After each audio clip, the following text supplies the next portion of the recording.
ओम नमः शिवाय।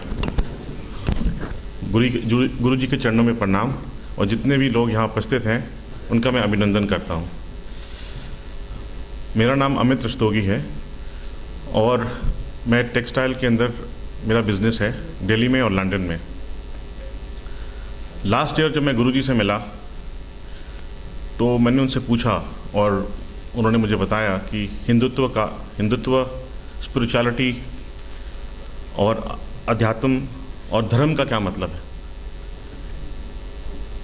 तो उन्होंने बताया कि मुझे उससे ऊपर उठकर निस्वार्थ, निर्भीक, निरंकार होते हुए हिंदू तत्व की साधना, ये आध्यात्मिक जीवन जीने की शैली, जब आप जो सबसे पिछड़ा है, जो सबसे शोषित है, जब तक आप उनमें ना जाके उनका उत्थान ना करें तो ये आपको आध्यात्मिक आपके जीवन में अपूर्ण रहेगा। तो जब हम लोगों ने मंडला गए, हम लोग, ये मध्य प्रदेश में है जी। गुरुजी ये बताते हैं कि जैसे श्री राम गरीबों में गए, वो सामर्थ्य थे और अस्त्र का ज्ञान था उन पे, और वो फिर गरीबों में गए, वंचित समाज में गए, शोषितों में गए और उनका उत्थान किया, उनको संगठित किया, उनको सशक्त किया। वैसे ही गुरुजी ने हम लोगों को मंडला भेजा। जब हम मंडला गए, वहाँ हमने देखा कि बहुत ही गरीब, बहुत ही आदिवासी,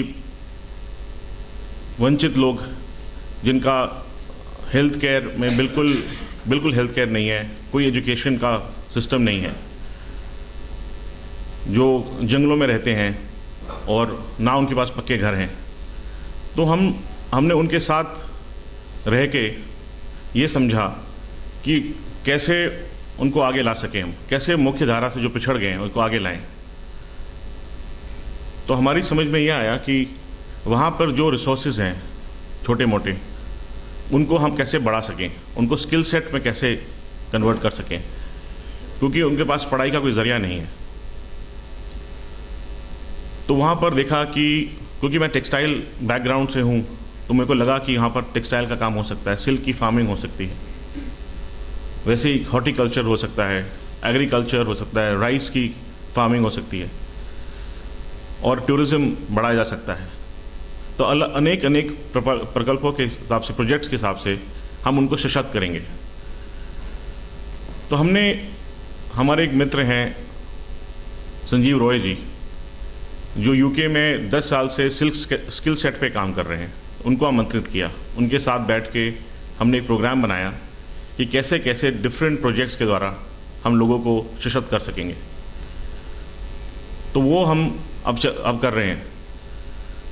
तो हमें ये जब पता लगा कि जब हम वहाँ गए, जब गरीबों के साथ रहे, जैसे श्री राम कभी गए होंगे, तो राम तत्व का जो अनुभूति हुई वो मैं आपसे शेयर कर रहा हूँ।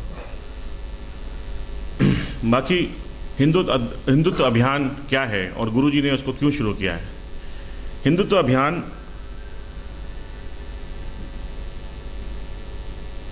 एक जीवन जीने की शैली है, आध्यात्मिक जीवन जीने की शैली है। हज़ारों सालों से इंडिया एक गुलाम की तरह रहा है, जिसमें से मुग़ल राज था 700 साल और 250-300 साल अंग्रेज़ यहाँ पे शासन करके गए हैं। तो ये क्यों था? क्योंकि हम लोग असंगठित थे। हिंदू आपस में जातिवाद, प्रांतवाद और भाषावाद से शोषित थे। तो इनको एक स्तर पे लाके, ये गुरुजी का ये प्रकल्प है कि इनको एक स्टेज पे लाके, जैसे हम शिष्य निर्माण कर सकें।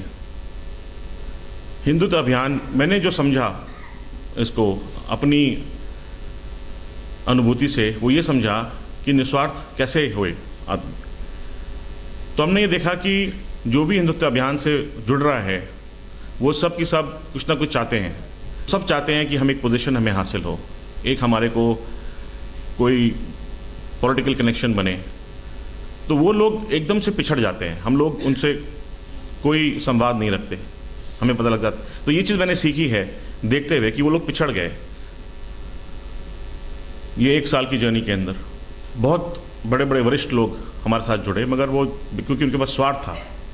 उसके बाद निरहंकार, विदाउट एनी ईगो। मैं लंदन में रहता हूँ, मुझे प्रॉब्लम नहीं है सफाई करने में या अपने बर्तन साफ करने में, मगर छोटी छोटी चीज़ें जो इंडिया के अंदर हम लोग देखते हैं, करते हैं, मुझे अब उसकी कोई प्रॉब्लम नहीं है, क्योंकि मैं गरीबों में के बीच में रह के आया हूँ। अपनी ईगो को साइड में रखे तो हम लोग उनके साथ में जो शोषित समाज है, उनकी जो महिलाएं हैं या उनके बच्चे हैं, उनके साथ उठते बैठते हैं। हमें पता है कि अनएजुकेटेड कितनी प्रॉब्लम होती है और हेल्थ के अंदर कितनी प्रॉब्लम होती है। तो ये हमने देखा है, तो इसी वजह से हमने अपने आप का अपना ईगो ख़त्म किया, सबने, जितने भी गुरु भाई बैठे हैं यहाँ पे। उसके बाद निर्भीक तरीके से हमने काम किया है। पहले जब मैं कहीं बैठता था, पार्टीज़ में कहीं जाते थे हम लोग, कहीं बैठे थे सबके सामने, तो हम हिंदुत्व बोलते थे तो लोग घबरा जाते थे कि ये तो आप लोग सेक्युलर नहीं हैं, आप तो हिंदुत्व की बात करते हो। तो उनको हम हिंदुत्व समझाते हैं कि हिंदुत्व का मतलब क्या है, ये निर्भीक होना क्या कहते हैं। ये मैंने कुछ सीखा है अपनी जर्नी में कि कोई अपीजमेंट नहीं है इसके अंदर, कोई तुष्टिकरण नहीं होएगा, ना घर में होएगा ना बाहर होएगा। आदर सत्कार सबका रहेगा, एरोगेंट नहीं होना, मगर कोई भी अपीजमेंट नहीं है इसके अंदर। ना अपीज करेंगे, ना चाहिए हमें अपीजमेंट, ना करने देंगे किसी को, ना गलत काम करेंगे ना करने देंगे। अगर कोई अन्याय हो रहा है तो संगठित होके उसका विरोध करेंगे। तो ये चीज़ मैंने गुरुजी से सीखी है, और ये हिंदुत्व के अंदर। तो आप लोगों से यही मेरा निवेदन है कि भारत को हिंदू राष्ट्र बनाना है, सैफ्रोनाइज करना है। ये सैफ्रोनाइज करने से लोग घबराते हैं कि सैफ्रोनाइज का मतलब क्या है। सैफ्रोनाइज का मतलब है प्योर एंड डेवलप्ड नेशन। इसका ये मतलब है कि एक एक जो हिंदू है, जो अपना कर्तव्य समझता है, जो इस पद्धति से जीता है, एक आध्यात्मिक जीवन जीने की शैली उसे जीता है, वो असली साधक बने। तो आज जो हम आपसे निवेदन कर रहे हैं वो ये है कि हिंदुत्व अभियान अच्छे साधक बनाता है, अच्छे जिम्मेदार शिष्य निर्माण करता है, जो आगे जाके इस देश का नियंत्रण कर सके। हिंदुत्व अभियान कुछ देता नहीं है किसी को।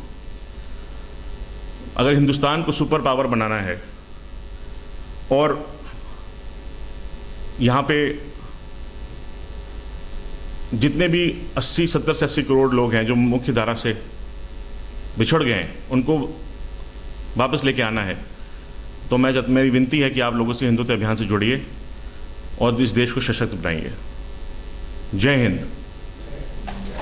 जय भारत।